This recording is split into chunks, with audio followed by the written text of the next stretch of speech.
Donc nous sommes vraiment heureux de pouvoir partager ce thème qui nous a été confié, la louange instrument d'attraction et de maintenance dans la présence de Dieu.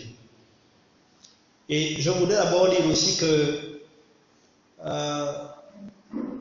il y a beaucoup qui ont des grandes idées, mais qui restent avec leurs idées dans le cœur, qui ne réalisent rien à cause de la peur. La peur d'échouer, la peur de rater, la peur de ne pas être à la hauteur. Et je bénis Dieu pour l'initiative d'Emmanuel d'avoir préparé ces moments dans la prière, dans l'organisation, et d'avoir convié la classe chrétienne en matière de louange à être à cette conférence qui a comme thème la louange, un instrument d'attraction et de maintenance dans la présence de Dieu. Donc les peureux n'entreprennent rien. Les peureux restent longtemps comme ça, sans rien entreprendre. Ils ne prennent aucun risque. Aucun risque. Et ils restent là comme ça, avec toutes les bonnes idées, toute la capacité que Dieu a mis à chacun de nous. Les peureux restent comme ça.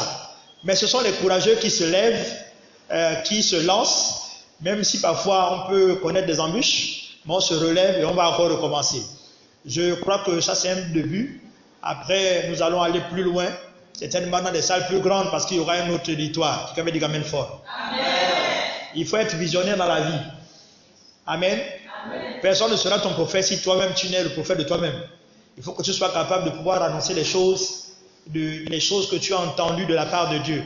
Il y a des choses que Dieu te dira à toi seul parce que ça te concerne, ça concerne ta vie. Et les autres ne pourront pas comprendre souvent ce qui arrive à ta vie, mais Dieu va t'encourager dans cette initiative. Donc, pour commencer notre thème, la louange est le siège du désir de Dieu. Dans Ésaïe chapitre 43, quelqu'un pourra nous faire la lecture. Ésaïe chapitre 43, verset 21. Ésaïe 43, verset 21.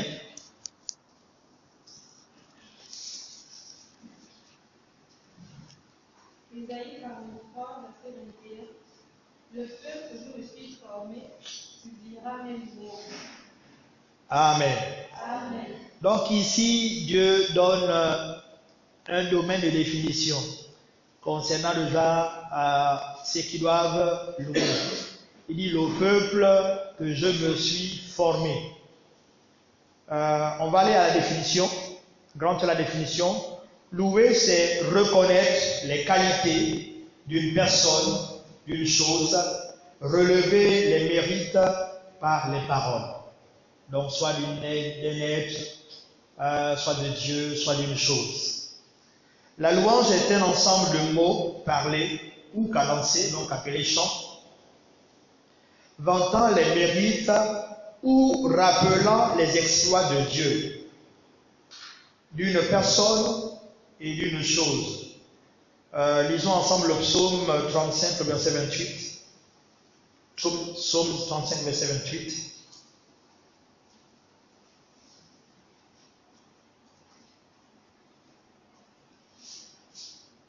N'ayez pas peur de lire si vous avez trouvé. Psaume 35, verset 28. Et ma louange célébrera ta justice. Elle dira tous les jours ta louange. Amen. Amen. Donc la louange c'est un ensemble de mots parlés ou cadencés, donc appelés chants, vantant les mérites ou rappelant les exploits de Dieu. C'est ça la louange. Et le premier verset que nous avons lu, le texte va dire, le peuple que je me suis formé publiera mes louanges. Donc la louange de Dieu n'est pas donnée à n'importe qui, elle est donnée à ceux qui appartiennent à Dieu, ceux qui ont été formés par Dieu, formés. Et c'est la parole qui nous donne une forme. C'est lorsque la parole est publiée que les choses se mettent en mouvement. Donc c'est la parole de Dieu qui nous donne une identité, une forme, qui nous donne de ressembler à ce que Dieu veut. Donc la louange n'est pas réservée à tout le monde. Chacun peut dire, mais ici on a vu que ici c'est raconter donc les exploits de ce que Dieu fait, de ce qu'il est. Amen. c'est aussi un état de cœur, un comportement de reconnaissance envers quelqu'un, quelque chose, ou Dieu. Elle peut être donc à l'endroit de Dieu. On a des cas aussi de louanges qui sont adressés à des hommes comme la femme vertueuse à qui on rend un bon témoignage, on loue son activité, on parle d'elle comme étant quelqu'un qui prend soin de sa maison, etc. Mais dans notre cadre de ce soir, notre louange va s'adresser à Dieu. Amen. Alors, on va voir le premier point, la vraie louange. Il y a des choses que nous allons revenir au fur et à mesure. La vraie louange. La louange commence donc dès le commencement. Dès le commencement de toutes choses, quand Dieu a créé toutes choses, Dieu a créé toutes choses pour sa gloire, pour que le monde reconnaisse sa puissance et le monde surtout l'adore et le loue. La louange est donc un domaine du témoignage. Elle s'adresse aux hommes. Nous parlons de ce que Dieu est pour nous, de ce qu'il a fait pour nous, de ce qu'il fera, de sa puissance, de son amour. Donc la louange, dans notre cas, s'adresse aux hommes. Même si parfois nous disons que nous adressons notre louange à Dieu, c'est vrai, mais en général, la louange, elle s'adresse à l'homme. C'est-à-dire, c'est l'homme qui doit écouter ce que Dieu a fait pour nous. C'est l'homme qui doit entendre. Et nous louons en fonction de ce que nous connaissons de Dieu, notre connaissance de Dieu, l'expérience que nous avons auprès du Seigneur, ce qu'il a fait pour nous. Hein? Comme disait David, non, je ne mourrai pas, je vivrai, je raconterai les merveilles de l'Éternel. Là, il n'est pas en train de s'adresser à Dieu, mais il est en train de s'adresser à son entourage. Donc celui qui loue, il est en train de rendre un témoignage de Dieu auprès des autres personnes. Et ça vient dans ça. Donc ça, c'est un aspect de la louange que nous oublions souvent. On dit tout, on donne à Dieu. Mais en fait, la louange, nous sommes en train de dire ce que Dieu a fait. Donc celui qui adore Dieu doit être une personne qui a été impactée par Dieu. Quelqu'un qui a vécu une expérience avec Dieu. Quelqu'un qui a été touché par Dieu. Quelqu'un qui a un témoignage. Non pas quelqu'un qui raconte seulement les choses que les autres ont fait, mais quelqu'un qui a vécu quelque chose de particulier avec Dieu. C'est celui-là qui a vécu cette expérience-là qui va avoir son cœur qui va commencer à parler et qui aura des mots qui vont monter de son cœur, qui ne va pas chercher les paroles, mais qui va avoir le cœur qui parle librement parce qu'il a vécu, il a été arraché de la mort. Lorsque tu es arraché d'un accident, alors quand tu veux rendre la gloire au Seigneur, tu ne cherches pas les mots. Même tes larmes deviennent une louange au Seigneur pour exprimer la grandeur de celui qui t'a secouru. Amen. Donc la louange, c'est un témoignage. C'est différent de l'adoration. L'adoration s'adresse à Dieu. Nous adressons à Dieu nous disons à Dieu combien de fois il est bon et nous nous soumettons à lui, nous apportons notre adoration. Hein?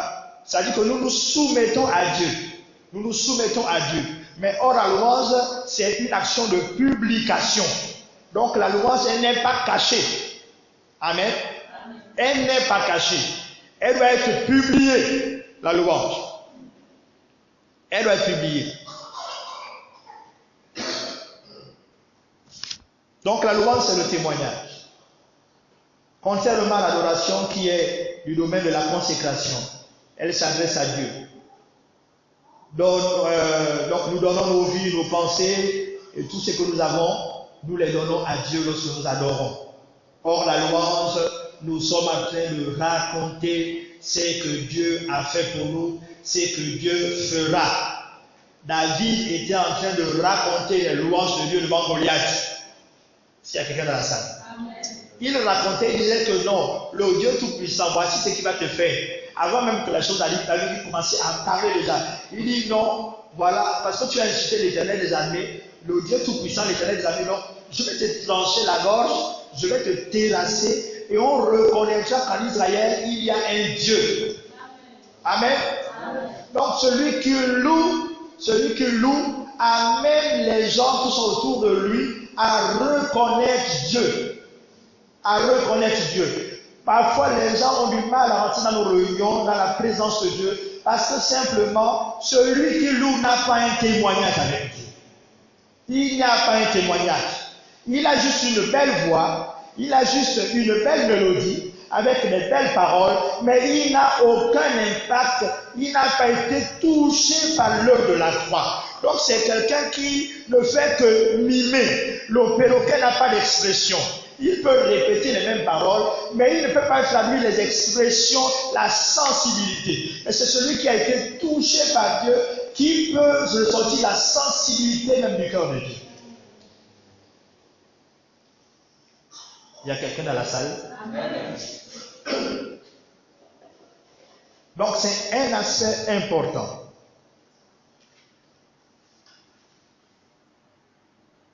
Donc notez bien que pour bien louer, il faut connaître Dieu.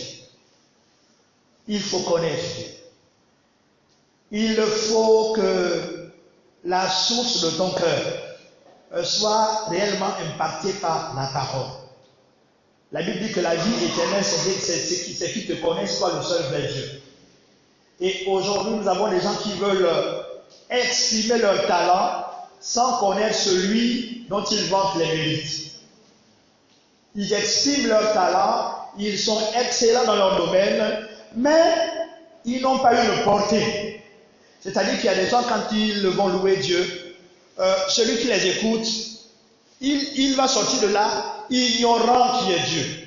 Or, celui qui a connu le Seigneur, qui a rencontré le Seigneur, quand il loue Dieu, vous avez l'impression qu'il est en train de vous ouvrir les yeux, en train de changer votre manière de penser, votre conception de Dieu. Il est en train même de changer votre état physique, c'est-à-dire que vous êtes habitué, malade, fatigué, mais quand il vous parle de Dieu, vous avez l'impression que vous devenez une autre personne à l'écoute de ce qu'il dit. Il vous communique sa fougue, il vous communique la vision qu'il a de Dieu, et vous commencez à voir Dieu différemment dans votre vie. Amen. C'est ça la véritable louange. Donc il est important, si nous voulons attirer les gens sont attirés par les bonnes nouvelles. Si vous dites aux gens qu'à Québéville, on donne chacun 1 million, 1 million, toutes les gens qui viendront. Je pense que même ceux qui habitent Ntoum vont quitter Ntoum pour se rendre à Québéville lorsqu'ils vont entendre la bonne nouvelle. La bonne nouvelle. Et il n'y a qu'une seule personne qui soit capable d'attirer les âmes, c'est Dieu, Jésus. Il a dit que lorsque je serai élevé, en fait, lorsque je serai loué correctement, je vais attirer les âmes. C'est-à-dire que lorsque Dieu est loué réellement, lorsqu'il est loué, lorsque la gloire lui revient, même les passants vont s'arrêter dans nos réunions. Ils vont s'arrêter alors qu'ils n'avaient pas ce programme-là. Ils vont s'arrêter, ils vont commencer à s'asseoir. Ils vont dire non, je suis en train de passer. Et puis j'ai écouté la louange et je me suis assis. C'est parce que j'avais fait ça. Vous êtes en train de faire une répétition de groupe de louange, vous êtes en train de répéter. Ce n'est pas un concert, vous répétez. Et puis il y a des gens qui rentrent dans l'église et qui s'assoient et qui commencent à vous écouter. Parce que la louange, elle attire quand Jésus est élevé.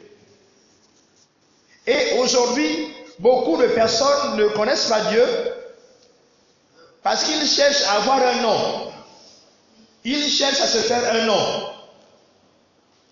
Ils cherchent à apprendre les techniques, comment bien chanter, comment avoir un grand groupe, comment avoir une belle voix, comment avoir une grande onction, simplement pour être reconnu.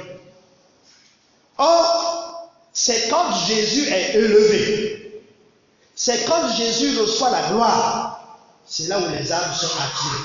C'est là où la louange commence à attirer les personnes. Tu peux même chanter à ta douce, quelqu'un peut s'arrêter à côté de la fenêtre de ta douce parce qu'il est en train d'écouter des cantiques qui donnent à Dieu la gloire. Il ne s'occupe pas de l'environnement, ce qui l'intéresse, c'est la gloire qui revient au Seigneur.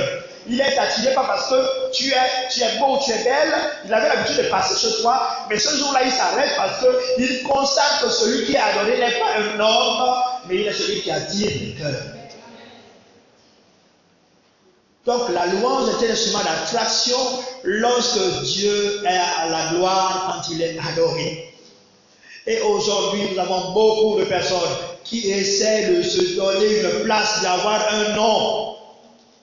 Un nom. Pour être qualifié comme étant le meilleur des chants. Il n'y a qu'à voir parfois même quand nous chantons. Il y a des gens qui ne savent pas même, qui ne savent pas chanter dans les chœurs. C'est-à-dire que pour eux, ils sont convaincus qu'ils sont toujours libres. Aïe, aïe, aïe, aïe, aïe, aïe. C'est un signe qui montre que tu ne peux pas accompagner les autres. Tu veux que les autres t'accompagnent, mais tu n'es pas capable d'accompagner les autres. Tu es dans le cœur, l'autre a donné le cantique. Tu es déjà libre.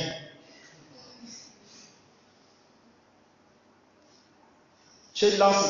L'autre est obligé de baisser la voix pour te laisser la place. Parce que simplement, tu te dis que non, le cantique là, pour que ça vive, il faut que tu mettes ta voix. Or, tu es un instrument inutile. C'est-à-dire que même si tu te tais, les pierres là vont crier pour louer le Seigneur. Et si Dieu permet que tu chantes, c'est parce qu'il veut te faire participer à la bénédiction simplement. Pas parce qu'il a forcément besoin de toi. Non, c'est toi qui as forcément besoin de Dieu. Dieu peut se passer de toi. Je suis convaincu que si je ne me sentais pas bien, que je ne venais pas, Dieu allait trouver quelqu'un d'autre pour diriger mieux que moi. Parce que c'est son œuvre, ce n'est pas le papa de quelqu'un. Il arrive des moments où parfois on est même champion, et puis le champion se blesse avant l'événement. Il est remplacé par quelqu'un qui n'est pas peut-être champion, mais il est obligé de s'asseoir dans les bancs et laisser voir celui qui n'est pas champion jouer. Et c'est quelqu'un dans ça. Mais il y a tellement de concurrence souterraine, silencieuse, hein, qui font en sorte que on a l'impression qu'il faut que ce soit toujours toi. Jean-Baptiste disait qu'il faut que moi j'ai diminué pour que Jésus soit vu. Mais toi, tu inondes la réunion de ta présence. Bon, qu'est-ce que Dieu peut encore faire? Inonde de ta présence. Mais toi, tu inondes ta personne de la réunion. Au point que dans les cœurs, on écoute ta voix. Dans les reprises, on écoute ta voix. Dans le lit, on écoute ta voix. On ne sait plus. On a l'impression que non, c'est un micro qui est plus réglé, alors qu'on a réglé le micro pareillement. Parce que simplement, tu ne sais pas valoriser les autres. Il y a ton modèle, tu n'es pas un sapeur-pompier. Pour secourir toujours les autres.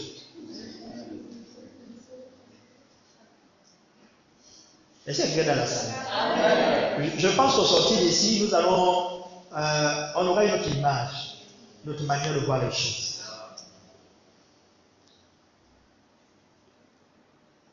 Il y a encore un autre signe qui empêche parfois Dieu d'attirer les âmes. C'est que nous ne savons pas nous soutenir. Vous voyez, un tel événement, est-ce qu'il n'y a pas de groupe louange dans la vie? Mais chacun veut être soutenu quand il organise seulement. On ne sait pas accompagner les autres. Donc il y a des gens comme ça qui seront assis à leur place, et on a programmé quelqu'un d'autre qui est en train de se battre avec le micro. Et la personne, depuis assise à sa place, elle va commencer à voir comme une télécommande. Elle va commencer à dire que, oh non, il ne devait pas prendre ta tournée là comme ça là. Il ne devait pas entonner comme ça. Non, là, non, il faut. Et puis à sa place, elle commence à ronfler, élever sa voix. Tu as l'impression même qu'on a donné un micro là où elle est assise. Parce qu'elle veut diriger le chantre selon la vision qu'elle a eue. Or, elle ne sait pas que dans le ciel et sur la terre, c'est pas elle qu'on a choisi pour diriger les moments. Il y a quelqu'un d'autre qui a été choisi pour diriger les moments pour que la gloire soit vue. Même s'il est faible, même s'il n'a pas ton niveau vocal, même s'il n'a pas ta capacité, même s'il n'a pas tout ce que toi tu as, ton expérience à diriger dans le Seigneur, mais c'est lui que Dieu a choisi pour diriger, pour que la gloire de Dieu éclate et que les âmes soient attirées. Donc qu'est-ce qui se passe? La personne va commencer à chanter fort, elle va commencer même à donner le rythme, à diriger le chant depuis sa place assise. Même nous les leaders, parfois nous le faisons. En particulier moi. Ah, Seigneur, pitié. Et parfois tu as même l'impression que dans la chronologie des cantiques. Dans les enchaînements, le gars a sauté un cantique. Ah, il aurait dû entonner ça. Dans ton modèle, ce n'est pas toi.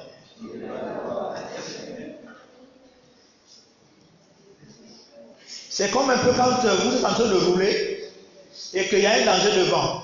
Celui qui est assis à côté de vous, il commence à freiner. Là-bas, ça.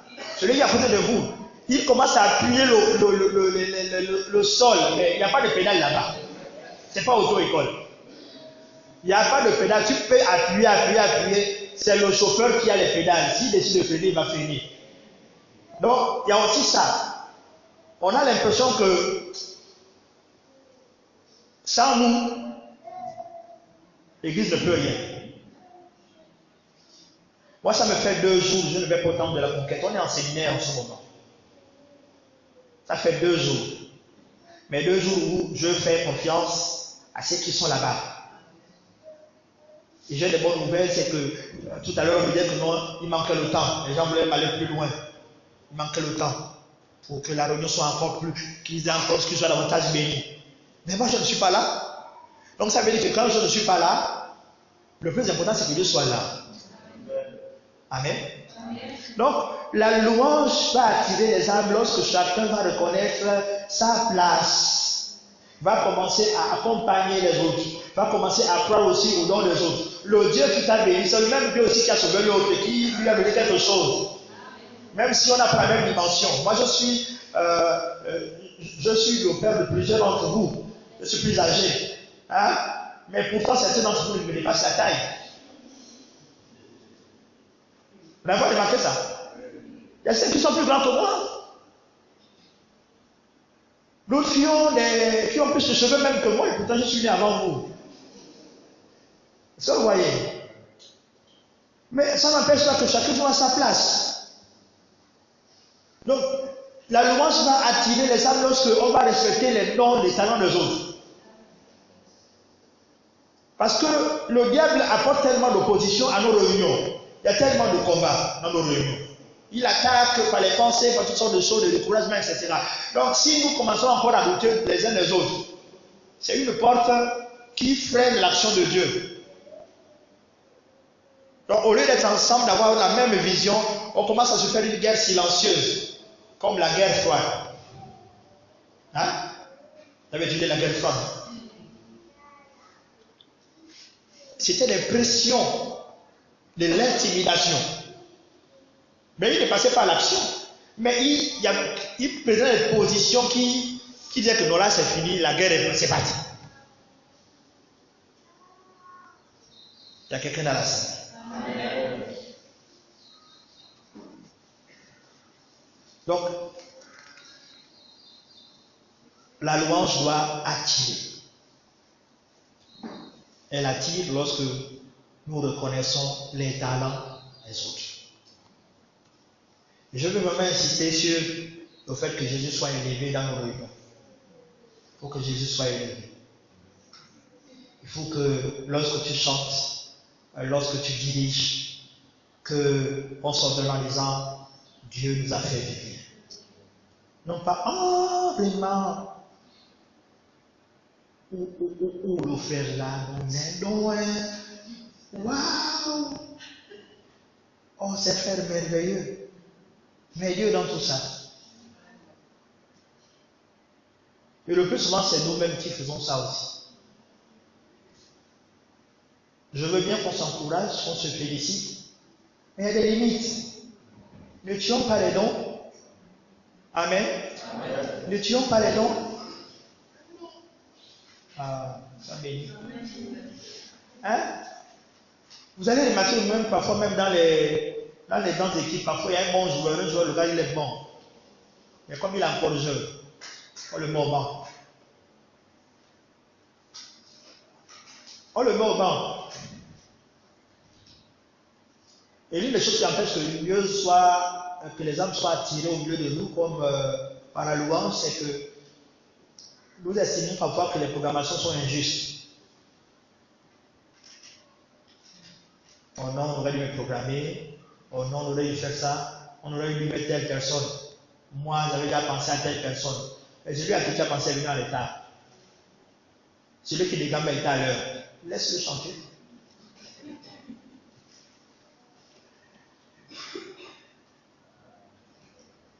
Parce que Dieu peut travailler même avec un dégameur.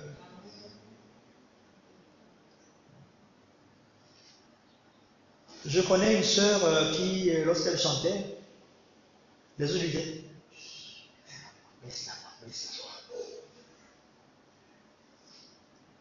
vraiment, c'était une voix. Un dégamage vraiment d'une haute qualité.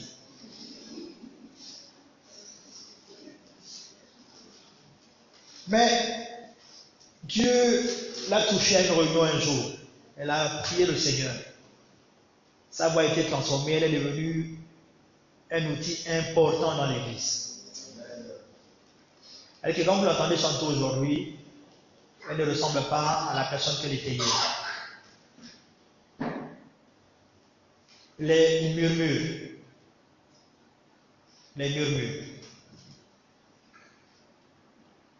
C'est l'église du Seigneur. Vous voyez, moi j'ai un principe, je ne discute pas le micro.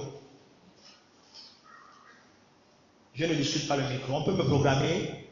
Si quelqu'un d'autre est bien arrivé, je me dis, ah, Dieu sait pourquoi il est venu avant moi. Je préfère m'asseoir que de discuter le micro et être sans Dieu. Quand vous ne sentez pas Dieu dans une réunion, c'est dur. Vous souffrez. Ou bien.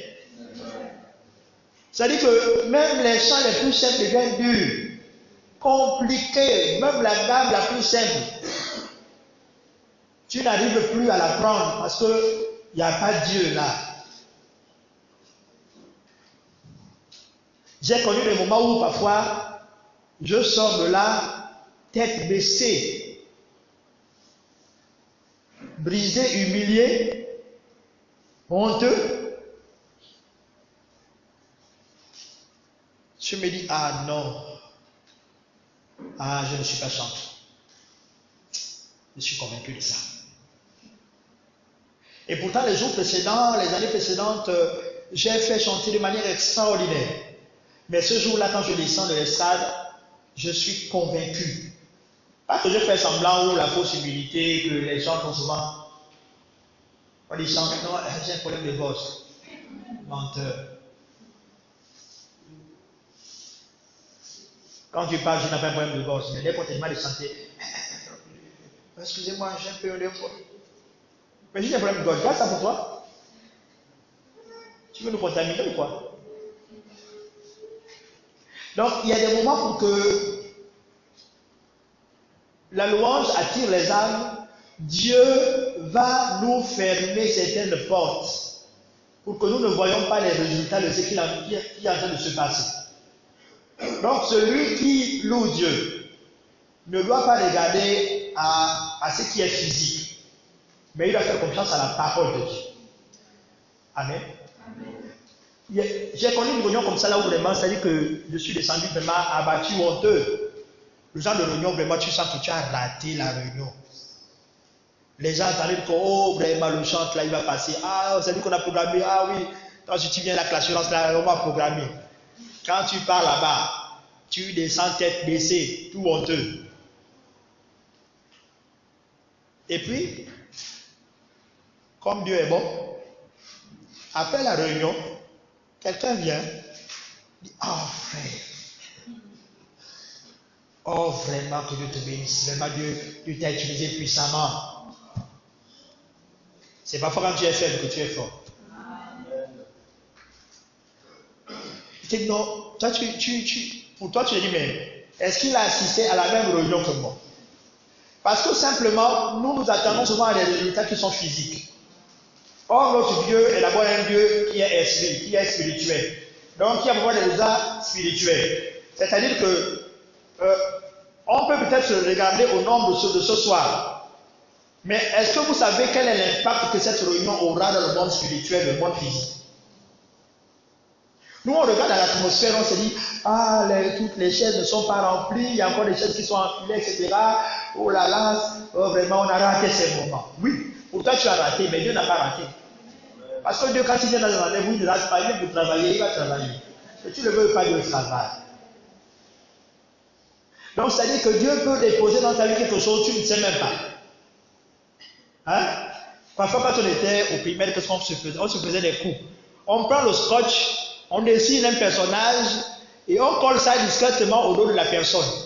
Ou bien, hein? La personne peut se balader comme ça pendant longtemps sans se rendre compte qu'elle a quelque chose. Elle sent seulement que les rire. Oh, mais pourquoi vous riez? Oh non, rien. C'est après que tu vas lui dire que mais tu as quelque chose au dos. Mais elle a traversé presque pendant 1 heure de temps, elle a traversé le temps avec ce dossard-là au dos. Je suis en train de dire à quelqu'un que Dieu va bénir et va attirer des âmes sans même que tu le vois. Amen. C'est-à-dire qu'il y aura un impact dans le monde spirituel à travers ce que Dieu va faire dans la louange qu'il te donne sans que tu t'en rendes compte. C'est ça qui vient dans la salle. Et celui qui a compris ça, il ne va plus s'attrister aux réunions. Parce que c'est que l'on ne le veut pas, c'est pas notre chose, c'est l'œuvre de qui? C'est l'œuvre de Dieu. Si Dieu n'a pas attiré tout le monde, hey, gloire à son nom. Amen. Amen. Amen. Il y a des repas comme ça, quand c'est un bon repas. Si on n'est pas nombreux, on est content. Parce que tout le monde a la possibilité de prendre la volonté. Mais quand on est nombreux, tu vas encore dire qu'il y a gagné. Oh, vraiment, il va nous gaspiller l'oreille. Ou bien. Non, Dieu a fait de toi un VIP ce matin. Pour que tu manges à volonté.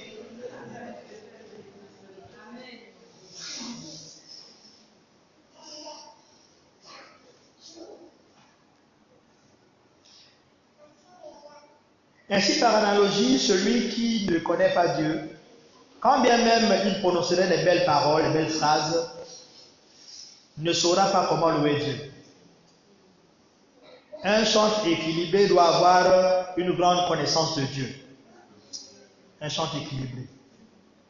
Et ça, c'est lorsque je grandissais, on nous traitait de tous les noms d'oiseaux, que les chants qui n'aiment pas la prière, les chants qui n'aiment pas les recueils, les chants qui n'aiment pas évangéliser, les chants qui n'aiment pas ceci, cela, etc. Je voulais dire à quelqu'un que le chant doit être équilibré. C'est-à-dire qu'on a vu tout à l'heure que la louange c'est un témoignage. Amen. Le jour de la Pentecôte, dans Actes au chapitre 2, la Bible nous dit que les gens ont accouru. Pourquoi les gens ont accouru? Parce que quelque part il y avait la louange. Est-ce que vous avez ça? Hein? Vous connaissez pas ça? La Bible dit: comment les attendons-nous parler les merveilles de Dieu dans nos langues? Est-ce que vous voyez? C'est-à-dire que les gens qui étaient autour là, les disciples étaient en train de parler en langue. C'est sûr qu'il y avait des chants même en langue. Mais en fait, c'était des louanges à Dieu. Et comme ils racontaient les merveilles de Dieu, les gens se sont dit, mais c'est pas possible. Quand on les voit, ils ressemblent à des gens qui ont bu. Mais quand on les entend, ils parlent des merveilles de Dieu. Et c'est à cause des merveilles de Dieu là qu'ils ont été attirés. Donc, la louange, c'est un témoignage. C'est un témoignage. Donc, celui qui loue le Seigneur, il est un évangéliste, il doit gagner les âmes. Le chant doit gagner les âmes.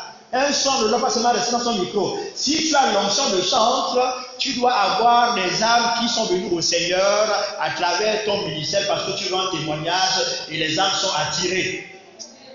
Il y a eu 3000 âmes qui ont été attirées, pas parce que Pierre prêchait, mais parce qu'il y avait la louange, les merveilles de Dieu qui étaient en train d'être proclamées le jour de la Pentecôte. Donc, il n'y a pas eu que des prédications.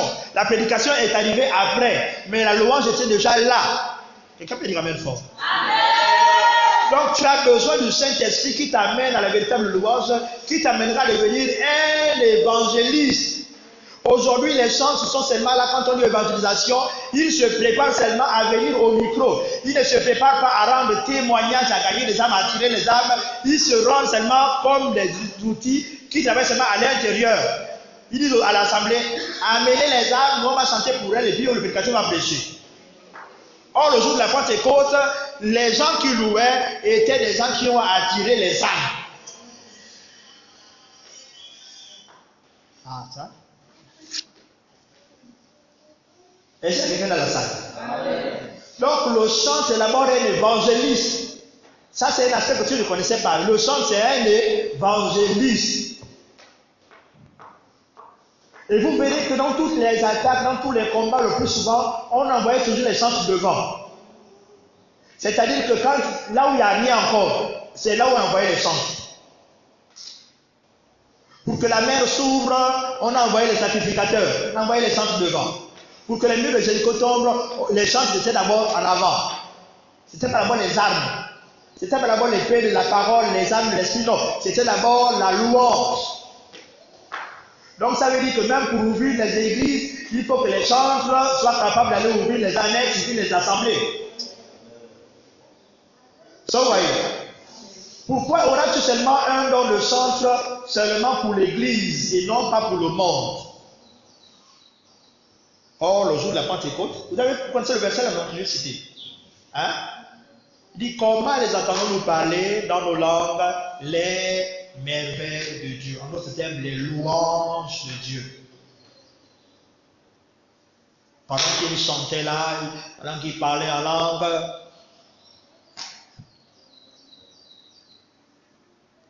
et on a des chantres dans nos assemblées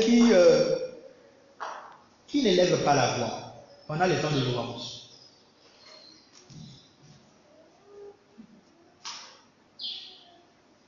Quelquefois, vous célébrez devant le Seigneur, vous n'allez pas entendre le chant.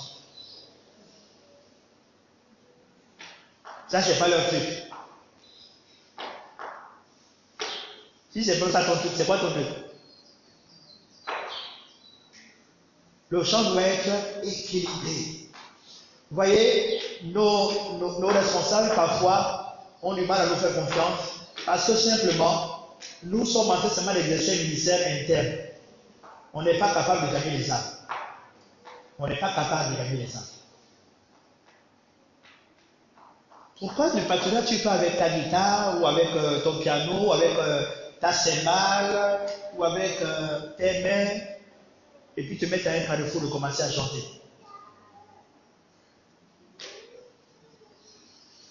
Hein? Et quand on voit les gens qui font ça, on dit, oh, ils sont courageux, hein?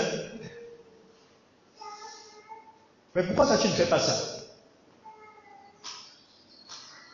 Est-ce qu'on a dit qu'à EID, c'est un point interdit pour l'évangélisation? Comment les attendons-nous chanter les merveilles de Dieu? Donc le chant, s'il veut être un homme équilibré, doit être un conquérant dans les âmes. Amen, amen. Amen, amen. Amen, amen. Amen. Il faut que tu gagnes des âmes. Arrêtons d'avoir l'onction pour ceux qui ont déjà l'onction. Manifestons l'onction pour ceux qui sont perdus, ceux qui sont loin. Amen. Amen. On va bientôt terminer. C'est ça, non? Oui. Alors, examinons un peu ensemble la vie de David dans 2 Samuel au chapitre 23, verset 1. David déclare fils d'Isaïe. Déclaration de l'homme haut placé, de celui que le Dieu de Jacob a désigné par l'onction, du chant agréable ou du chant au nom d'Israël.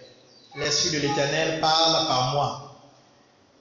Et c'est la parole, et sa parole est sur ma langue. Le Dieu d'Israël a parlé. Le rocher d'Israël m'a dit. Quand vous lisez, vous allez voir que David,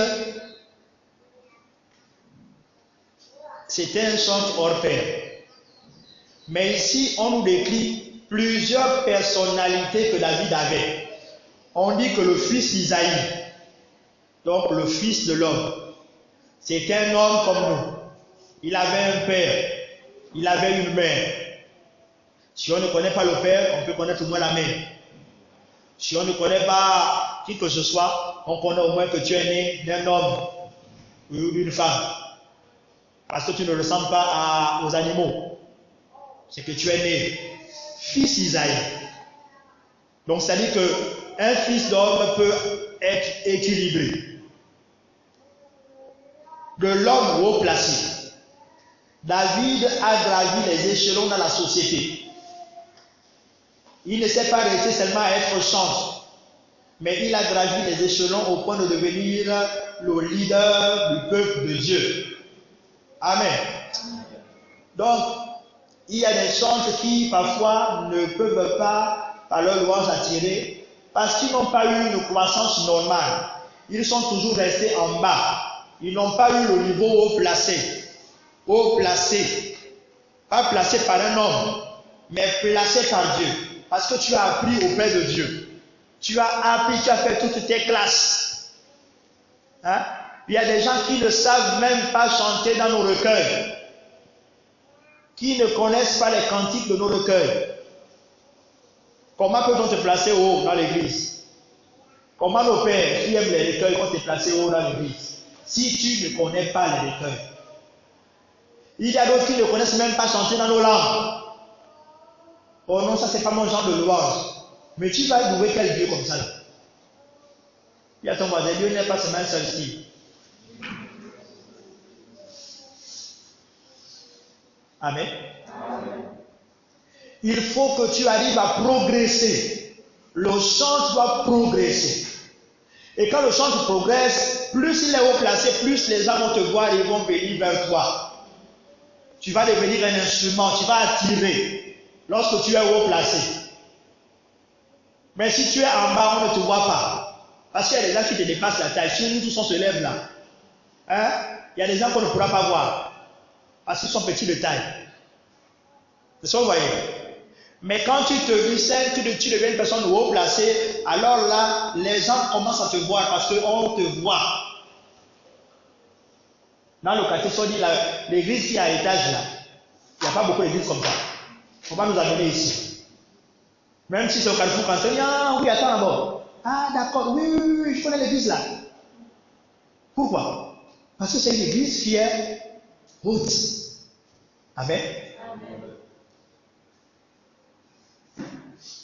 De celui que le Dieu de Jacob a désigné par l'onction. Désigné par l'onction. C'est-à-dire que ce n'est pas seulement quelqu'un, tu penses que tu chantes bien que Whitney Houston, ou que Maria Carey, ou que tous les possédés du monde là qui chantent bien. Il y a beaucoup de belles voix dans le monde. Mais c'est l'onction qui fait la différence. C'est l'onction qui attire. Hein? L'onction attire. Donc David était non seulement, il avait le Dieu de Jacob, le Dieu de Jacob lui avait donné l'onction. Et Jacob, c'était celui qui prenait les bénédictions. Donc quand quelqu'un devient un chant qui amène la bénédiction dans l'église, les âmes seront attirées. Un endroit où il y a des miracles qui se passent pendant la louange. Qu'est-ce qui va se passer? Les gens vont venir, dire, oh non, à l'instant de louange, là, oh non, je ne manque pas ça. Ah non. À la fois passée, il y a eu quelqu'un qui a été guéri, un aveugle. On a la prédication. Non, oh, on a la louange. Les gens vont venir tôt. Mais si les chantres n'ont rien, si les chantres, eux, ils ont seulement l'onction seulement après la prédication. Mais pendant la louange, les gens ne vont pas venir. Oh, tu ne vas pas les gens. Oh, ça prend la louange. Viens aller après.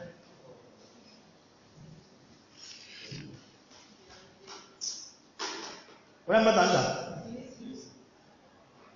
Les gens ne sont pas attirés. Parce que quand tu regardes un peu les gens qui chantent là, tu vois qu'il n'y a pas l'huile. Quand il y a l'huile, ça brille.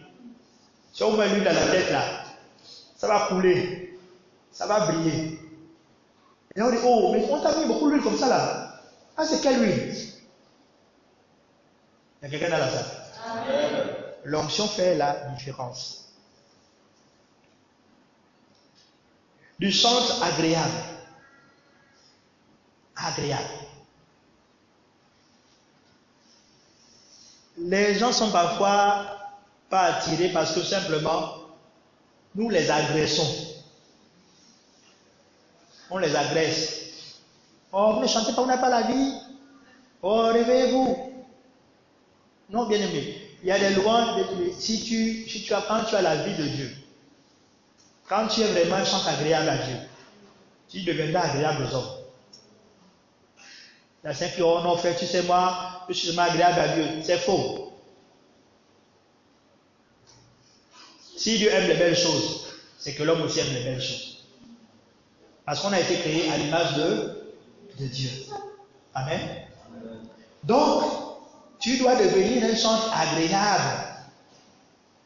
Tu ne dois pas agresser les gens quand tu chantes. Tu ne dois pas abandonner les gens quand tu chantes. Il y a des gens, ils démarrent dans la louange. Le peuple est resté loin là-bas, lui il est déjà loin.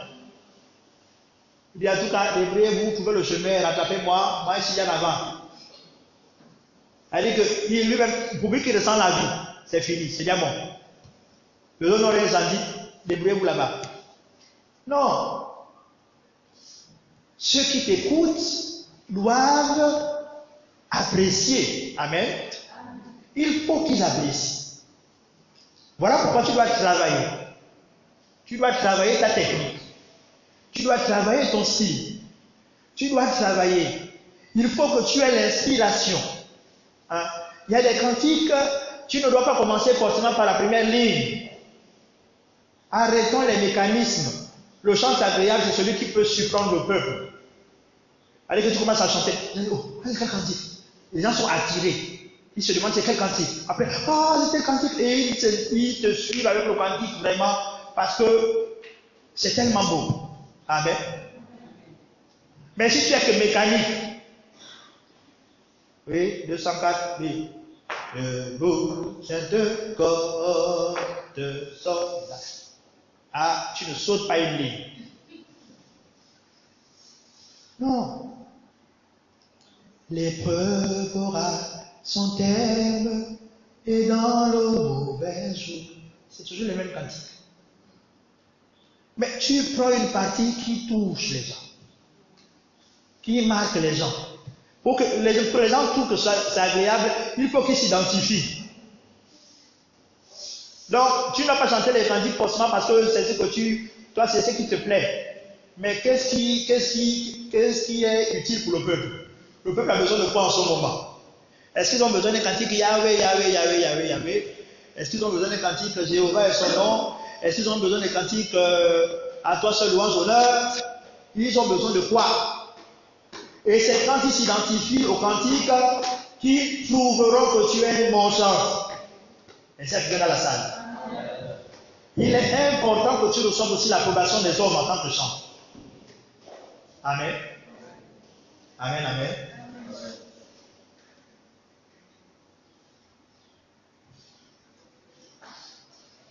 Du Dieu d'Israël. Du rocher d'Israël. Le Dieu d'Israël. C'est-à-dire que les gens s'identifiaient à David. Ils savaient qu'ils ont le même Dieu. Il y a des chants, quand ils chantent là, tu as l'impression que vous ne priez pas le même Dieu. Ou bien? Il est bizarre.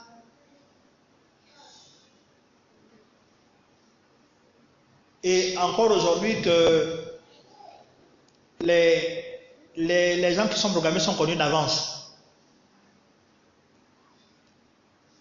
Oh! Non. Chante là, je ne comprends pas son onction là.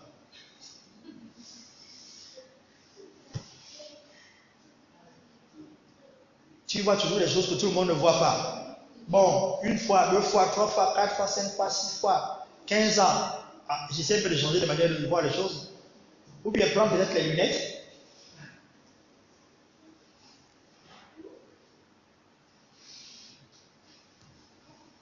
Le chant d'Israël, il faut que les gens se reconnaissent que vous avez le même Dieu. Amen. Vous savez, il y a des cantiques qu'on ne chantait pas dans nos assemblées. Hein? Jéhovah est son nom. On ne chantait pas ça dans nos assemblées. Et certains étaient braqués. Mais on chantait les cantiques qui sont de victoire avec vie. Ils ont vu qu'on a le même Dieu qu'eux. Après, on a chanté aussi Jéhovah et son nom. Ils ont vu que non, c'est le même Dieu qui continue. Donc, le chant va avoir une voix qui attire, un instrument qui attire, lorsqu'il va amener les gens à progresser. Il faut que l'assemblée progresse dans le chant. Ah, si vous arrivez sur le temps de la conquête, même les enfants sont des chants. Quand vous les entendez chanter là, quand ils élèvent la voix là pour chanter, non, il y a une onction. Vous voyez même des enfants qui ont là les mains levées, d'autres qui se mettent même à genoux. Il faut que le chant amène le peuple à progresser. Amen. Le rocher d'Israël, le rocher. Hein? Quand vous lisez l'Ancien Testament, vous allez voir que il y avait un rocher qui suivait Israël pour donner l'eau. C'est-à-dire que dans les temps les plus difficiles, il y a des réunions où c'est compliqué. Vous sentez que non, là, c'est pas le bon jour. Ou bien, vous sentez que là, ce n'est pas le bon jour, là, vraiment. C'est-à-dire que si c'est vous qui êtes programmé comme chant, Seigneur, vous souffrez à l'estrade, l'assemblée souffre, le groupe louange souffre, l'église souffre, c'est-à-dire que c'est lourd. C'est là où on a besoin du rocher qui donne l'eau. Or, qu'est-ce qui se passe? Beaucoup abandonnent tôt. Ils abandonnent tôt. Quand c'est dur, ils abandonnent facilement. Au point que le moment où l'eau devait se révéler pour que les gens viennent boire, ils abandonnent. Donc le peuple reste avec la faim. Et il y a peut-être quelqu'un qui est venu et qui voulait venir à la prochaine réunion. Mais à cause un peu de la dureté de la réunion, du fait que ce soit dur, que ce soit froid, lourd, il s'est dit non, l'église là, moi je ne viens plus, je ne me sens pas bien dans cette église là. Et il a raté une occasion de revenir. Parce que simplement, le chant n'a pas eu le rocher. Quand tu as le rocher, même quand c'est difficile, Dieu t'amène à décanter la situation. Et on a besoin des chants qui sont des fonceurs, des gens qui amènent la vie, qui chantent, qui amènent l'atmosphère à changer. Amen. Amen. Pas les gens qui se disent que c'est trop dur, non. Abrégeons vite la louange. Parce que le jour où il y a tout le monde est joyeux là, ça coule, hein. Tu n'as pas envie de laisser le micro. Tu n'as même pas envie de laisser le prédicateur chanter. À la bonne occasion, les offrandes, tu as déjà entonné. Dès que tu le groupe de louange, tu entonnes. Après la réunion, tu entonnes. Même parfois, on dit non, les chants baissent d'abord parce que tu as envie même de chanter encore. Tu sens que c'est bon. Mais le jour où c'est le désert, attends même ton voisin. Dis-le le jour où c'est le désert. C'est là où on a besoin de toi. Il faut que tu aies le rocher. Et c'est bien béni ce soir. Il faut que tu aies le rocher dans un temps difficile. Et c'est de telles réunions où David se manifeste. C'est quand tout le monde a peur que David va se manifester. C'est quand tout le monde ne peut pas que David va se manifester. C'est là où les gens vont te suivre. Quand David a terrassé Goliath, les autres ont couru pour le rattraper, le retrouver et ont attaqué. Alors que pendant 40 jours, 40 nuits, ils ne pouvaient pas attaquer. On a besoin que tu aies le Dieu qui a le rocher. Amen. Amen. Même dans le désert. C'est-à-dire qu'on t'a humilié, on t'a abaissé, on t'a cogné. On te programme change. Aïe, aïe, aïe, aïe. Là, tu vas non faire, non. Tu sais, frère. Moi, je préfère être vrai. Vrai de quoi? Sois humble. Est-ce que maintenant tu as connu que tu n'es plus chante? Tu es chante.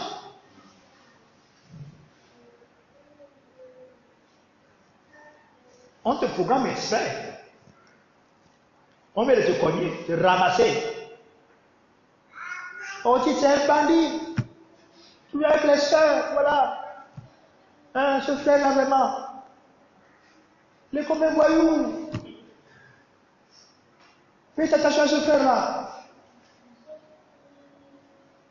Prochaine réunion, tu vas prendre ta programme. Mais c'est là où le diable va te dire que non, on a des chrétiens voyous. Deviens déjà voyou une bonne fois.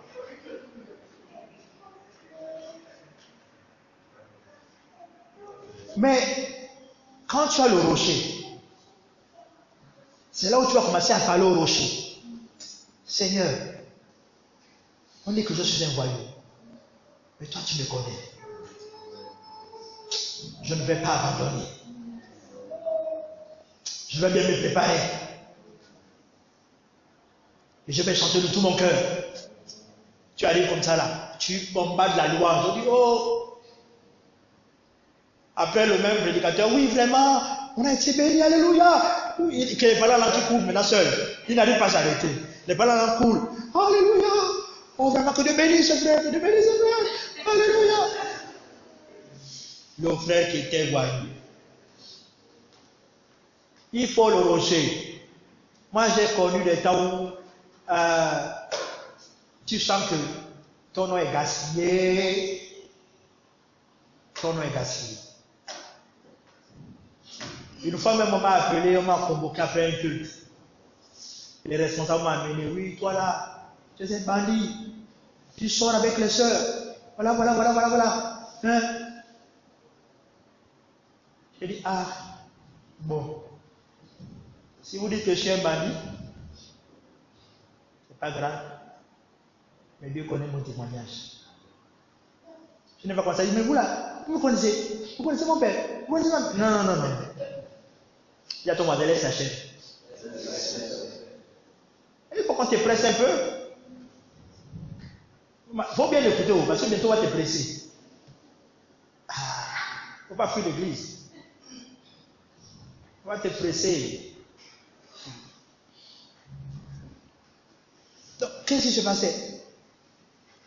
Et j'étais dans un groupe, j'avais des amis chantres qui avaient commis des erreurs, qui étaient sortis avec certaines sœurs et puis qui ont commis des erreurs.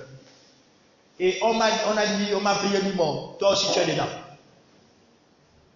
Comme tu es leur ami, toi aussi tu es dedans. Donc il y a des jours parfois où tu sens que ton nom est gaspillé. Mon programme change. Dieu est en train de dire que toi qui as le nom gaspillé là, ou parle au rocher pour que l'eau coule, et que chaque personne, celui qui t'aime, celui qui ne t'aime pas, qu'il vienne boire, qui est la vie.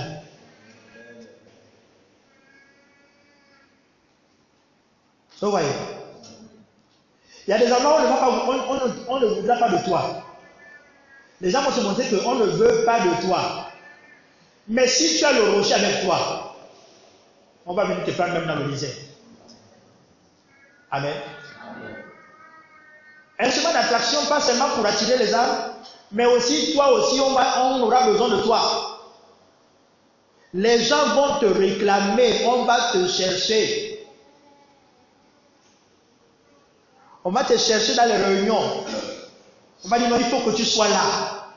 Et je ne suis pas parmi les chances, non, c'est pas grave, même si tu es dans les bancs, mais sois là. Pourquoi? Parce que ta présence est comme un mandat de Dieu.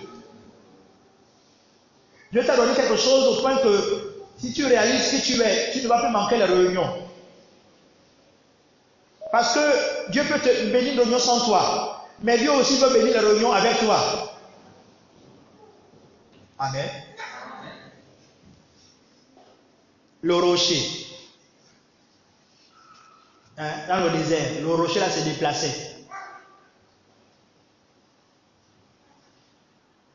Je me rappelle que quand on a créé le groupe Glory, on chantait, on répétait en cachette. Groupe de louange, on répétait en cachette. La sœur Julie était là. On répétait en cachette. On n'était pas connus dans l'église. On ne voulait pas de notre groupe de louange. D'un groupe qui soit avec la chorale. Parce que la chorale était le groupe officiel de l'église. Mais le groupe de louange n'avait pas sa place. Et il y a des moments même parfois, le fait d'avoir chanté avec les rythmes là. Dites comme ça là. Après la réunion, on nous convoquait. On nous cognait. C'est la chair, c'est le monde, c'est le péché. Et après, on a eu un rôle de groupe d'animation. Quand on avait besoin de distraire les gens, en attendant que le sérieux commence, bon, il y a un groupe là, allez, chantez.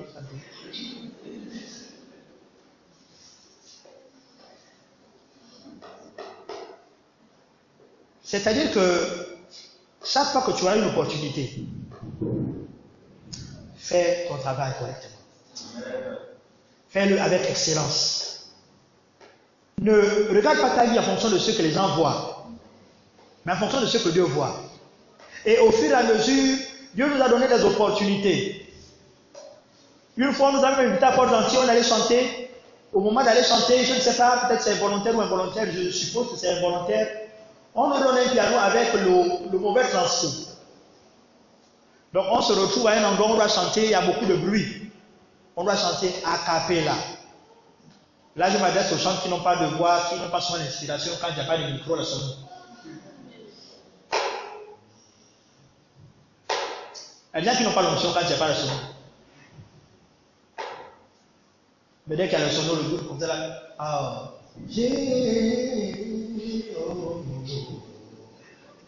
Wow. Alléluia. Mais quand il n'y a pas le micro, il n'y a plus les oh. On a chanté à cappella ce jour-là, alors que les gens nous méprisaient même. Ils faisaient leur bruit. Mais quand on a commencé à chanter, c'est comme si vraiment les anges sont venus à notre secours. Le rocher. Et les gens ont commencé à se taire pour nous écouter. Et le frère qui nous avait payé le billet d'avion, le billet pour aller à la porte d'Antibienne, de bateau, sur l'avion au soir, c'est plutôt. Vraiment, je pense qu'il a été béni ce jour-là. De voir que le groupe qu'il avait invité avait la vie de Dieu, malgré les circonstances. On a commencé à nous donner une place. Donc, si tu n'as pas de place, commence au désert. Mais commence. Amen. Commence. La Bible dit que Jean-Baptiste était la voix de celui qui criait dans le désert. Mais il criait dans le désert comment? C'est parce que les gens étaient attirés dans le désert à cause de Jean-Baptiste. Les gens quittaient la ville pour l'écouter dans le désert. Parce que la Bible dit que Jésus disait, qui êtes-vous allé voir au désert? Ça veut dire que les gens quittaient la ville, quittaient le confort pour aller suivre celui qui avait quelque chose qui se trouvait dans le désert. Donc, si tu as quelque chose de la part du Seigneur, les gens seront attirés même dans le désert, ils viendront te retrouver. Amen, amen. Amen. Ça, c'est la vie de David, de l'homme. Hein? Il y a tellement de choses à dire. On va avancer parce qu'on va bientôt terminer. La louange est un instrument d'attraction. On a vu ça donc déjà. Donc, ça bénit les non-croyants. On doit devenir des évangélistes. Mais aussi, on doit bénir l'assemblée. Entretenez-vous par des psaumes, par des cantiques, des hymnes. Hein, nous dit la parole. On doit s'entretenir, c'est-à-dire qu'on édifie aussi l'assemblée. L'assemblée est encouragée, l'assemblée est fortifiée. Vraiment, il faut que la louange reprenne sa place. Amen. La louange qui attire la présence de Dieu. Le psaume 22, verset 31 nous dit: Dieu siège au milieu de la louange de son peuple. Nous sommes devenus le temple du Saint-Esprit. Cela signifie que Dieu, désormais, habite en nous. Donc le psaume 22, verset 31, nous dit que Dieu siège au milieu de la louange de son peuple. Par analogie, si Dieu habite en nous et que Dieu siège au milieu de la louange, cela signifie que nous sommes une louange à Dieu. Nous devenons une louange à Dieu. Nous devenons un temple ambulant. Un temple ambulant. Hein? Il y a des maisons qui ont été consacrées. Le palais de justice. Hein? Est-ce qu'au palais de justice on fait les concerts? Non. Là-bas on juge les affaires. D'accord? C'est un palais réservé pour ça. Ok? C'est comme le palais de la présidence. C'est pas pour faire une boîte de nuit. Non. Là-bas, c'est pour gérer les affaires de l'État. C'est comme la mairie. Hein? La mairie. Est-ce que c'est fait pour jouer au baby? Pour trouver un baby à la mairie? Non, c'est pas approprié. Parce que ça a été consacré pour un usage particulier. Donc, l'église, le temple, quand on construit un temple, exemple cette maison, ça a été construit pour Dieu. Ça veut dire quoi? Tout ce qui sera fait en ce lieu doit être fait pour la gloire de Dieu. Amen. Donc, et tout ce qui est fait, c'est fait en sorte que Dieu soit présent à chaque réunion. Donc, si toi tu deviens le temple du Saint-Esprit, le temple de Dieu, ça veut dire qu'à chaque moment de ta vie, il faut qu'on trouve Dieu. Il faut que Dieu siège dans ta vie, que ta vie devienne une louange. Et à partir de ce moment-là, là où tu es, ça devient comme un concert. À chaque endroit où tu es, ça devient un concert. Même quand tu te laves à la douche, même quand tu laves tes assiettes, ça devient un concert. La petite louange, même en blaguant, il y a une l'onction parce que tu deviens le temple du Saint-Esprit. Partout où tu es, il y a la présence de Dieu. Amen. Donc il n'y a pas la présence de Dieu seulement quand tu es entouré de quelqu'un d'autre, où il y a quelqu'un, non vraiment, oh mais là il n'y a personne pour faire la seconde voix, même s'il y a personne pour faire la seconde voix. Mais il y a la première voix. Amen. Bon, même si tu ne connais pas les autres voix, si tu connais la seconde voix, même si tu connais la basse, chante en basse. Tu deviens un temple qui abrite la louange. Ça veut dire qu'en toi, on ne doit pas trouver une autre louange à quelqu'un d'autre. Voilà pourquoi je ne suis pas d'accord avec les païens, les chrétiens qui disent que non, on a besoin d'apprendre les styles de air training, tout ça, etc. Pour mieux jouer dans l'église. Non, l'église a son style aussi, amen. Hein? L'église a des choses. L'église a des bonnes choses aussi. Il y a des œuvres qui appartiennent à l'église. Il y a des œuvres qui sont vraies culturelles qu'on peut apprendre, mais quelqu'un comme les Beyoncé, tout ce monde-là, etc., les gens qui chantent pour le diable clairement, ouvertement, ça va être ça, tu vas être ta voix. Mais tu vas te faire posséder.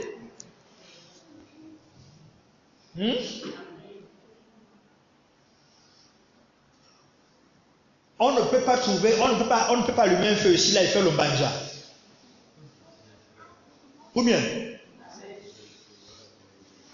Est-ce qu'on peut allumer ici un feu? On fait le banja, on met le banja, dit non, il y a un rosé ce soir. Hein? C'est ça l'annexe, mais c'est pour l'église.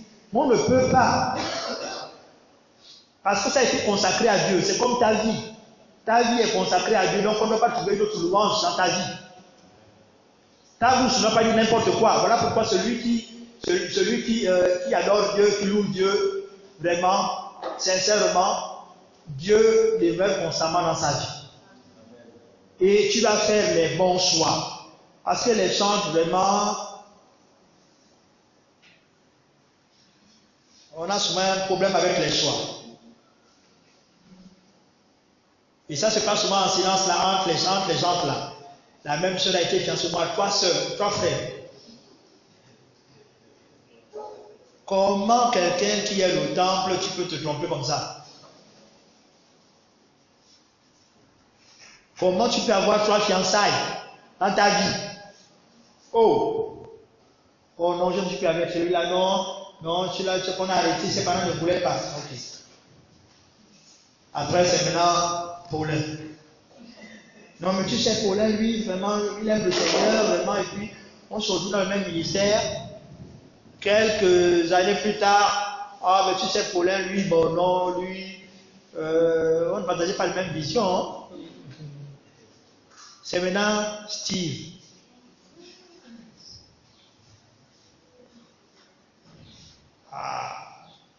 fille, la même sœur.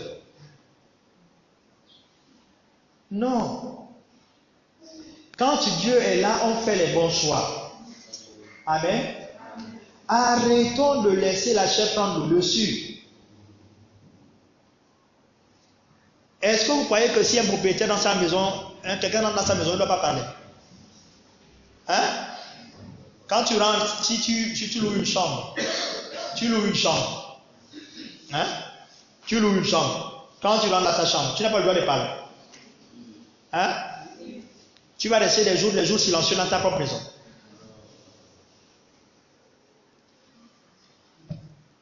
Mais si tu es le temple de Dieu, ça veut dire que Dieu n'a pas le droit de parler dans son propre temple. Mais comment Dieu ne va pas te parler dans les choix? Et c'est... Vous verrez, dans les bars, dans les musées, dans les boîtes de nuit, tout ça là, vous verrez. Oh, il y a eu une bagarre. Oh, les gens se sont insultés. Mais dans l'église, vous n'allez pas voir ça. Donc, toi aussi, dans ta vie, il y a des choses qu'on ne doit pas voir. Il y a des choses qu'on ne doit pas voir. Parce que tu es le temple de Dieu. Il faut que Dieu siège constamment. Et quand Dieu siège dans une vie, alors tu vas te retrouver inspiré. Je me rappelle quand je me donnais au Seigneur, j'avais pris l'initiative d'écrire mes psaumes. Parce que quand je lisais les psaumes de la Bible, j'ai dit, oh, mais ça là, je peux écrire ça aussi. Je me dis, non, je peux écrire mes psaumes. Et Dieu m'a donné l'art de parler. L'art de parler. Mais je n'avais pas ça au départ, hein. Pas que je n'avais pas ça au départ, mais je ne connaissais pas que j'avais ça. Donc, je me disais, non, quand je regarde la vie, l'Éternel des armées, mon âme te loue, mon âme te célèbre. Mais ça, vraiment, je peux dire ça aussi. Je peux dire aussi ce que mon cœur ressent là et tout. Après, on m'a fait combattre mon frère, la vie est déjà close, c'est bon, c'est déjà fini. Fallait venir plus tôt, hein. Mais sinon, moi, je t'ai fait écrire mes psaumes et tout. On m'a dit, frère, non, là, c'est déjà bon, c'est déjà validé. 66 livres. Hein? Le 67e là, non, on ne peut pas le recevoir. Écris autre chose. Bon, ok, d'accord, ça va. Mais sinon, j'allais écrire. Hein? Je me sentais prêt. Hein? C'est-à-dire que quand le propriétaire dans sa maison, il peut parler. L'écho de sa voix doit se faire retentir dans toutes les chambres, dans toutes les maisons. Il doit parler. Quand Dieu siège dans son temple, alors la gloire